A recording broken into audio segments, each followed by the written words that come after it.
Hi, welcome to SYNAPSE Talks from SYNAPSE U of T. In this podcast, we chat with people about their work, careers, and insights within the incredible discipline of neuroscience.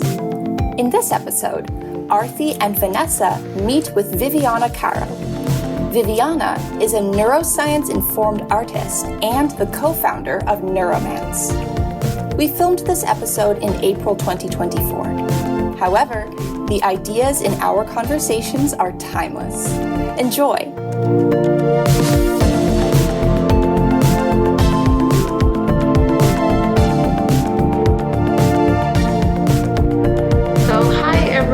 Welcome to SYNAPSE Talks. This is a podcast where we sit down and chat with neuroscience professionals to learn a bit more about their work and their lives. I'm Arthi, and this is Vanessa.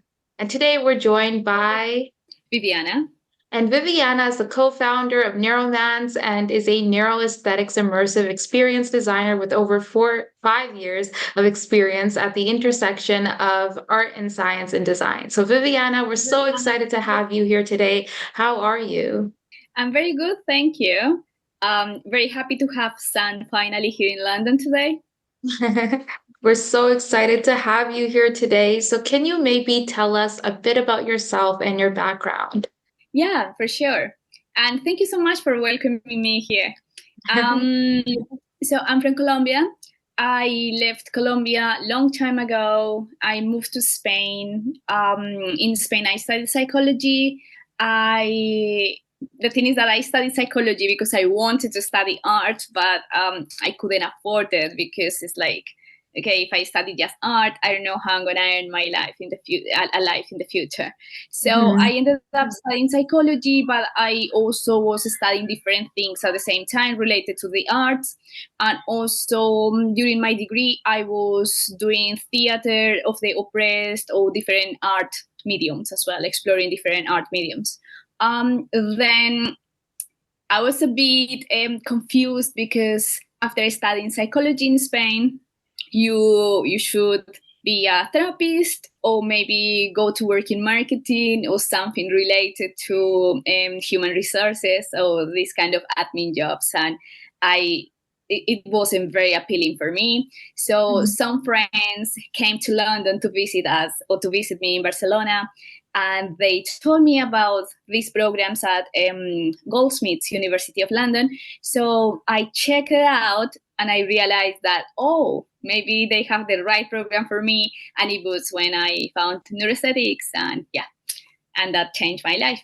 Wow, that's awesome. I've definitely been told as well, if you go into the arts, there's no career. How are you going to earn money? How are you going to do this? So it's really cool that you managed to still kind of find a sweet spot. Yeah, but it's not easy. But finally, I think that with neuroaesthetics, I could combine my passions and apply art and be able to create art as well, but also applying my knowledge in neuroscience and art and psychology. Definitely. Yeah, so that is how you sort of got into neuroaesthetics. So do you mind telling us a bit more about what exactly is neuroaesthetics and how did your journey lead you to where you are today? So in neuroaesthetics, we are trying to understand the underlying mechanisms for aesthetic pleasure, for beauty, and how your body and your brain react to aesthetic stimuli like nature, colors, music, paintings, and beauty in general. So my journey, it was like I said before, I'm an artist and I was always an artist, but before, I couldn't spend a lot of time making art because also I'm a single mother. So I had to look after my daughter and also trying to earn enough money for us to be able to have a comfortable life. So when I knew about neuroaesthetics, I have ADHD, so I hyper-focused for around 3 months in understanding what neuroaesthetics properly is, and also to see how I could apply that into my skills or my passions. So I ended up researching fully and properly into music. So my dissertation, for instance, and my master's was in the commonalities between language and music, and how music is so important for human communication. For instance, with the prosodic elements, because our communication, many of this is based on how the musicality of our language. And so after finishing my master's, I realized of the potential that the arts have for well-being. And that's the reason why I decided this. I have to do something around this. And this is, art is a very powerful tool in a political sense. So that's the reason why I decided I'm gonna devote my life into this field. Wow, that's great. So I'm curious to kind of know maybe how a typical day in the life might actually look as somebody who's into neuroaesthetics. Well, that's very intense. It's very changeable, because also as a co-founder of a company, we don't stop. We are always working and trying to find clients, and also because our focus is in creating immersive experiences aiming to improve people's well-being. So the amount of grants or commissions is limited, because we don't want to work for big corporations, so just work for marketing or helping brands without social impact to improve like their services. So our focus is like just working with people that are really, really worried about the society, and that they also want to build something different and help people to improve their lives, not just they are thinking about making money all the time. So for us, or for me specifically, so I wake up, I apply my things, so I journal every morning, I do meditation, and then I start, after doing my rituals, it depends if I have a very important project or a deadline, immediately I start working for around 4 hours. Most of the time I'm writing grant applications right now, because we need to develop an installation that we are producing in collaboration with composers from the University of Greenwich. So it's like right now I'm trying to find the funding for them. Also, I work for different companies as an advisor. And I have a very important project where I have to also create workshops and run workshops. So yeah, it's very difficult to say specifically the things that I only do in one day, because it's like so many. But I try to limit my work into like 9 to 5, 9 to 6.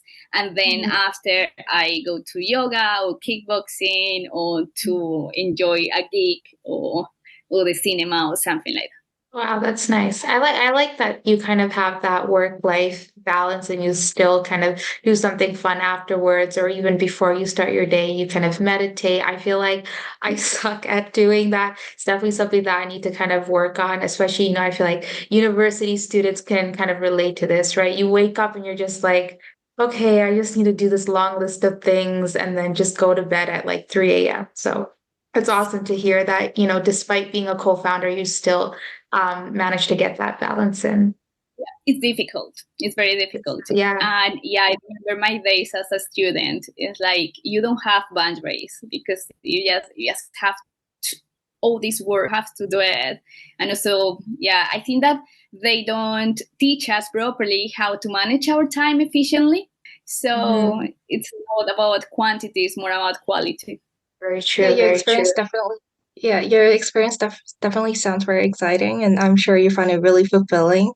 So, as the co-founder of Neuromance, could you share with us where did you get the inspiration of starting Neuromance, and were there any challenges on the way of beginning a company like this?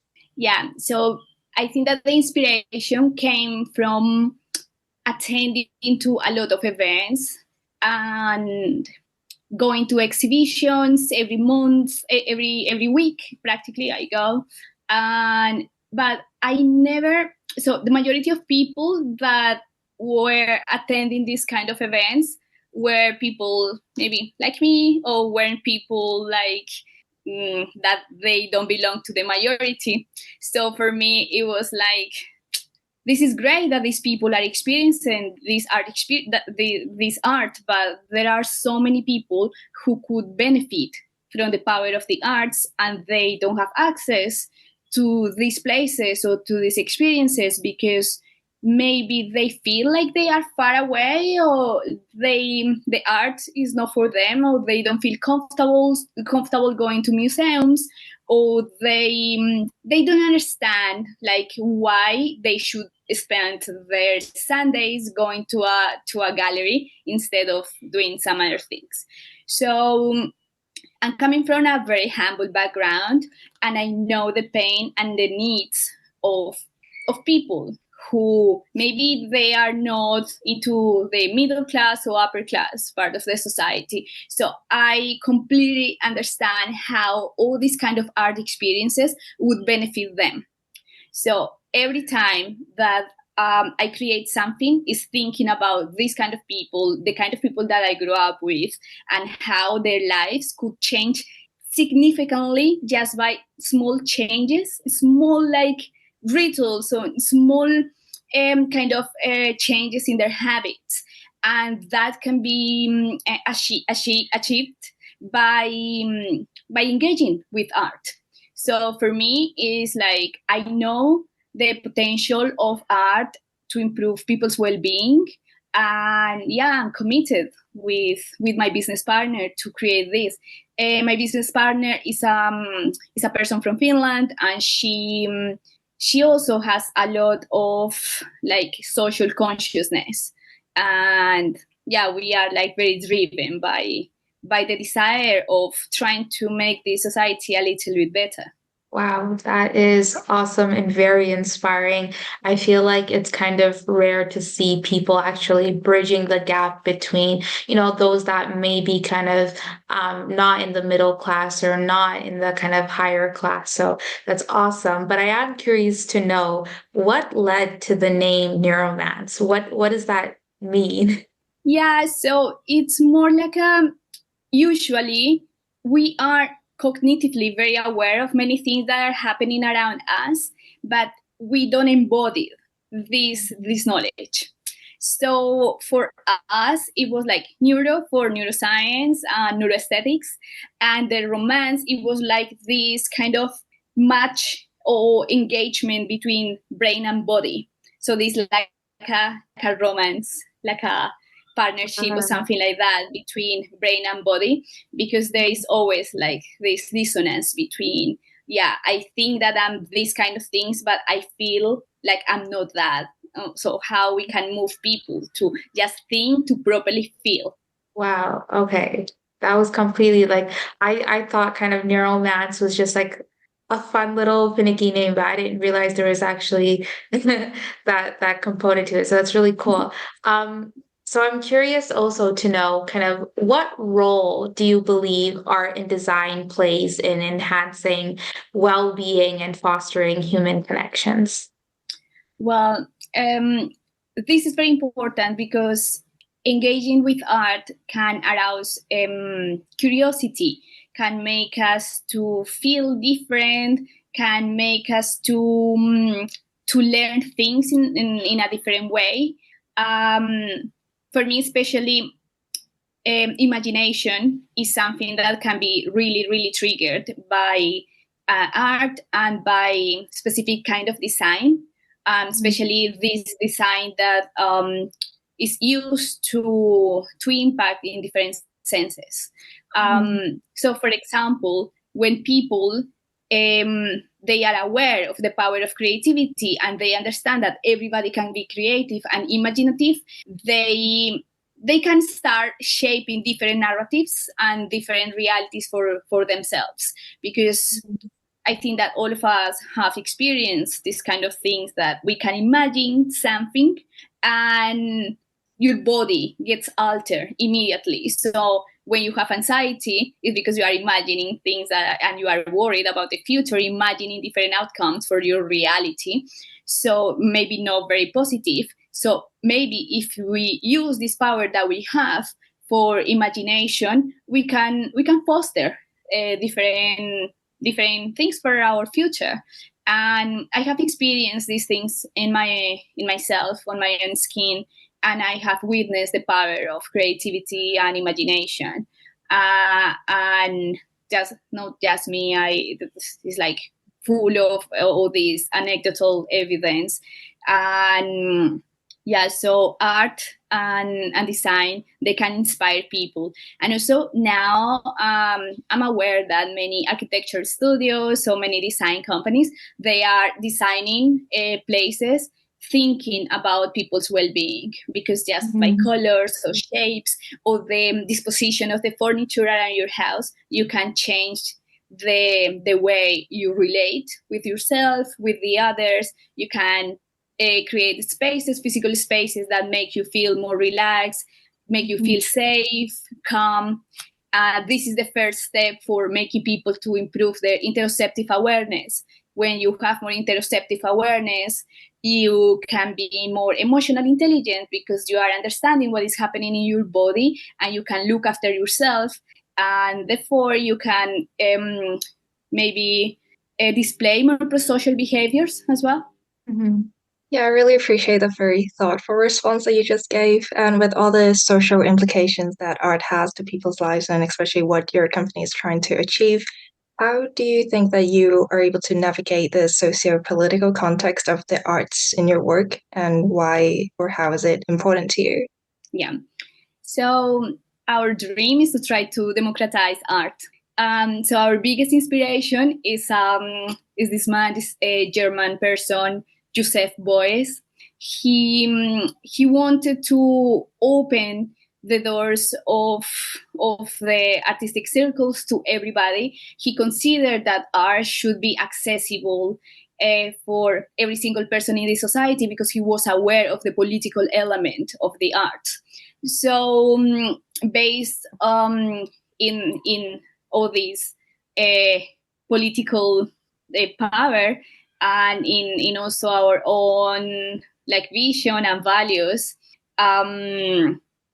we really want to try to engage different people from diverse backgrounds into the art scene, because many times people who have access to this kind of fine art or high quality artistic experiences are people who can afford these kind of things, like I said before, like middle class, upper class people. And also because it makes sense if I am just rushing every day in my life, trying to feed my family maybe, and I don't have time to think about myself or anything else because I'm really busy and stressed. How can I think about investing my time and my money and energy to go to an exhibition or an art experience? So something that we are trying to do is making people aware of the potential of the art for their well-being, and it's a way of making people like to reflect and to think that if they take this moment to be with themselves and to experience and enjoy, they are gonna be better parents, better partners, and better citizens. So in the moment where people stop for a moment and think deeply about these things or feel and experience calmness, they can be more critical about what is happening in society and about their decisions as well. So everybody wants to have a nice life, but what is the cost of this? What is the purpose behind the things that we are doing? So it's like how we are making the decisions, because when we make decisions informally, that can have different consequences. So it's like trying to make people to be more imaginative and more creative when they are in front of different challenges of their lives, and also to challenge the status quo, and not just to like spend their lives scrolling on social media or feeding themselves with TV shows that maybe they are not taking much like good things for them. So it's like with all this work that we are doing, we just want to make people to understand that art doesn't replace therapy, but is a good therapeutical tool for them to improve their well-being. Definitely, definitely. So you mentioned just now that, art should be accessible, it should promote well-being, as well as, kind of bridging that gap for those that may not have the privilege to actually access art, right? So how do you actually approach translating complex neuroscience concepts into something that is accessible and engaging experiences for your audience? Yeah, definitely. So every time that we are creating something, we think like, okay, how could we explain these things to someone like maybe my mom, that she has no idea about what is happening in the art circles or in science. So it's like, yeah, we use very, very easy to digest vocabulary. And also something that I do a lot is doing workshops promoting the benefits of science and the art. For connection and to reduce the levels of stress and anxiety in Spanish for people that are here in England and they don't speak English, and also for people from different countries. I'm gonna go to Spain also. I have a couple of workshops there, so I'm trying also to do that in different languages, that is not only in English. Many of our things are very, very accessible. We don't want to charge a lot of money for these things because we want people to go and enjoy that. And something that we want to do is that this kind of these immersive experiences to be used in the mainstream like therapeutical tools, and like everybody could have access to it. So yeah, I hope that could answer your question. Yeah, definitely, definitely. I think, yeah, that definitely means a lot. The fact that you're actually going out of your way to make sure that you have this accessible in a variety of different languages, not just English. I feel like, especially in Western society, it's like, it's always English. It's always English. But the fact that you're kind of considering others, like my mom, for instance, who also doesn't probably understand anything about neuroscience, and trying to simplify those concepts, it's definitely very cool. Yeah, and also because we have different people feedback all the time. So we do interviews and we ask people, how would you improve this experience for someone like you to feel like more welcome or more engaged? Because like I said, this world is full of these really cool experiences for people that are into the scene and they are trendy, but many other people need also to benefit of all these benefits. Very true, very true. Yeah, so of all these, say, workshops or art installations that you've worked on, is there a particular project that was really memorable to you, that where you applied insights from neuroscience of the arts to create an immersive experience? Well, I'm very excited right now because I'm working in a project in the UAE. So they are developing a playground for children with neurodevelopmental disorders. So everything that we are doing there is applying the principles of neuroaesthetics to create immersive experiences, like these very like powerful immersive experiences that try to stimulate different senses for this kind of population, children with different necessities as well, needs. And yeah, this is something that is very exciting for all of us. It's also in collaboration with people from here in London and different places in the world.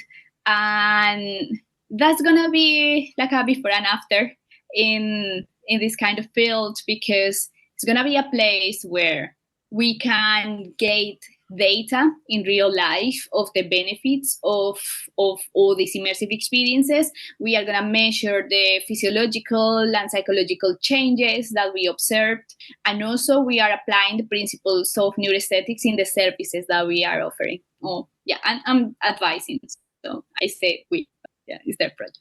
So what do you think is the most challenging part about this work? Say, like currently you're working with the kids with neurodevelopmental problems, maybe. So was there any challenge that you found the most really challenging, and how did you overcome those?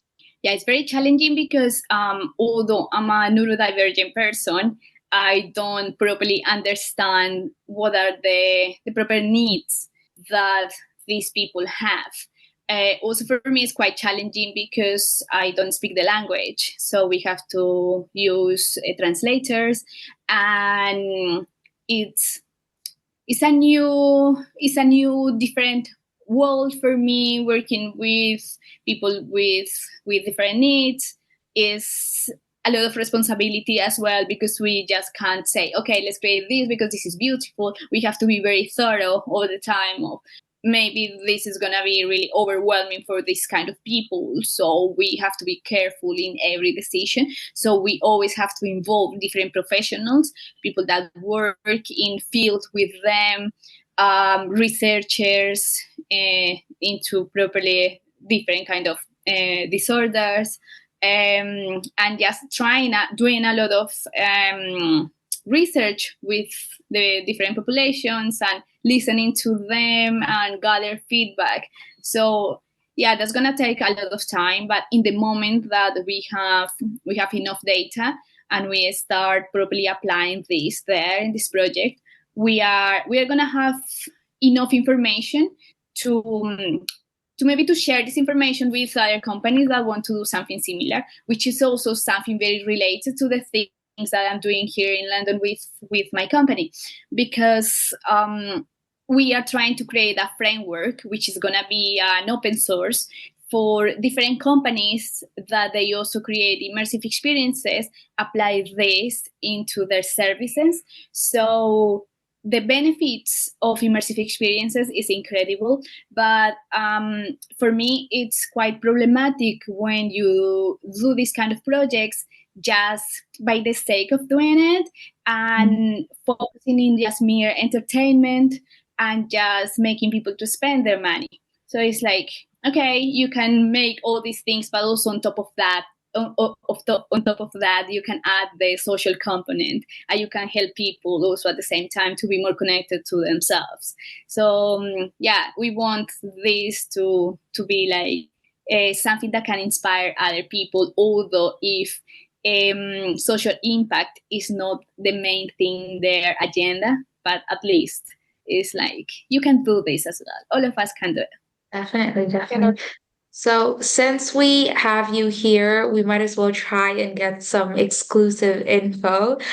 So what have been kind of some of the most surprising or unexpected outcomes or insights that you've discovered through collaborating with artists and scientists at Neuromance? Yeah, so at the beginning of every journey, everything is very difficult.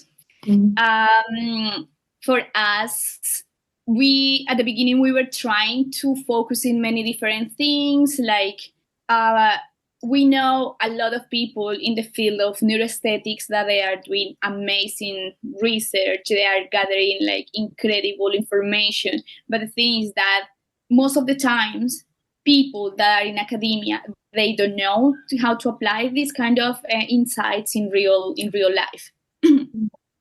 So one of the challenges was like how we can extract this information and take the simplest way and apply these principles to create something that properly is going to impact on people. So it was a big challenge. It required a lot of time and commitment and thought. And the other was like, we were thinking, well, when you are working for this kind of projects where you are basing everything on impacting on people's well-being, or more like social impact projects, there is not a lot of money. So we were thinking at the beginning that maybe it was going to be difficult to find collaborators. And actually, we were very surprised that it was the opposite.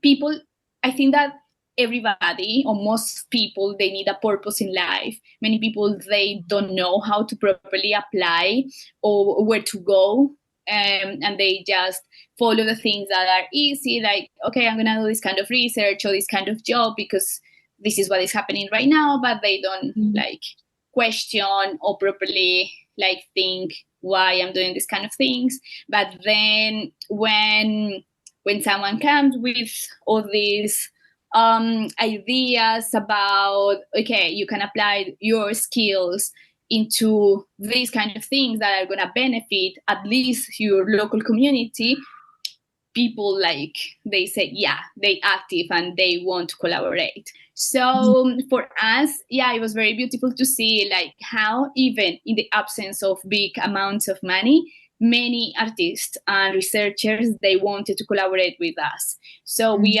work most of the times project basis, and so yeah, we approach people first and we say, yeah, this is the project, this is the potential earning, and then yeah, most of people they just want to be part of these projects. Of course, that money is important. We want to be like really paid for our work because we work really hard. But it's not the main thing in our projects, in our company. So that comes as a byproduct of everything that we do. So yeah, we couldn't do anything without the collaboration and the ideas of other people, because there is a moment where you start a project with an idea, and then at the end of the project it ends up being something completely different, because yeah, it has the essence of all the people involved. Wow, that's awesome. Yeah, I imagine it must have been a really rewarding journey for you.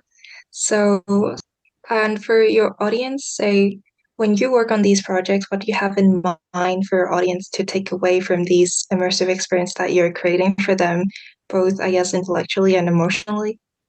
So I think that what I want, so many times, I want people I want them to embody the information.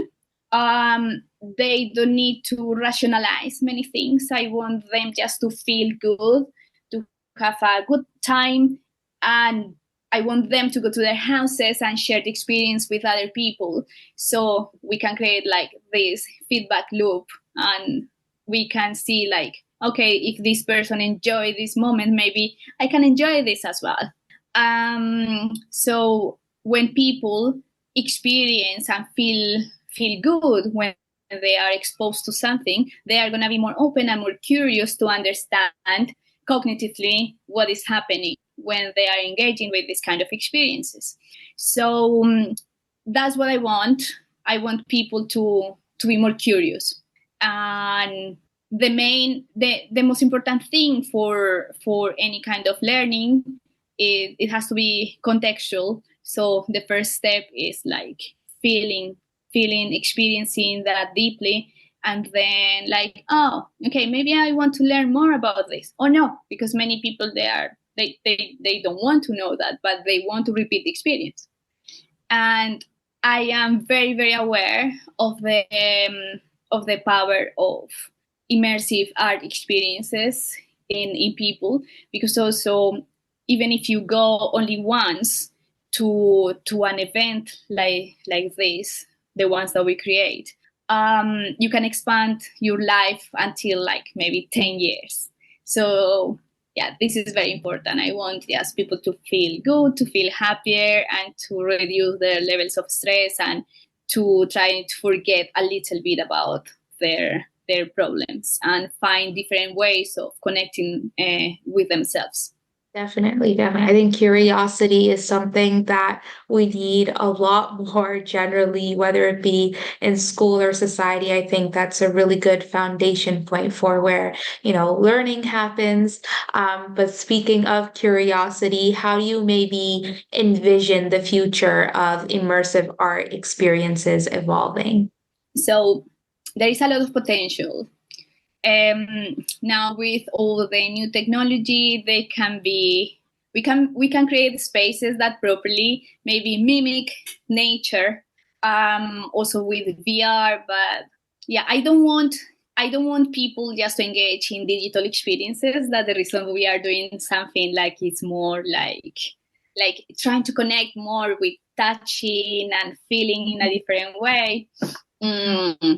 And how I see that for the future, like we are going to have more evidence every time, like companies like mine, they are going to gather like more information about what is happening specifically. So in different kinds of populations. So this is very important because in the moment that we can create this framework, understanding the needs of different kind of people and the needs and the potential for different experiences approaching different populations, we can help people to feel more connected and to feel better in their lives in general. But everything is about creating these frameworks and sorry, Yeah. I just No. roasted. No worries at all. Viviana, thank you so much for joining us here today. Clearly, you're somebody that's very passionate, that holds a lot of kind of interest and curiosity for your own line of work. And you clearly aspire to kind of project that onto other people as well. I certainly am very inspired right now. I think neuroaesthetics seems very interesting. And I'm sure our audience as well will find the same thing. So thank you so much again for taking the time to speak with us. And to our amazing listeners, stay tuned for our next podcast to learn more about all things neuro. Until then, keep exploring, stay curious, and keep learning and keep listening. Thank you so much. Thank you so much.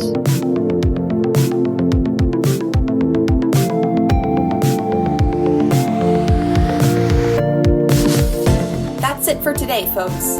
Thank you for listening. We hope you enjoyed this episode of SYNAPSE Talks by SYNAPSE U of T.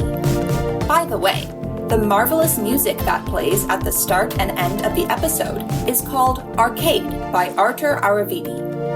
It is licensed under an Attribution Non-Commercial 4.0 International License from Creative Commons. You can access this music at freemusicarchive.org. And if you want to hear more episodes of SYNAPSE Talks, you can visit our website at synapse.sa.utoronto.ca. That's synapse.sa.utoronto.ca. Bye for now.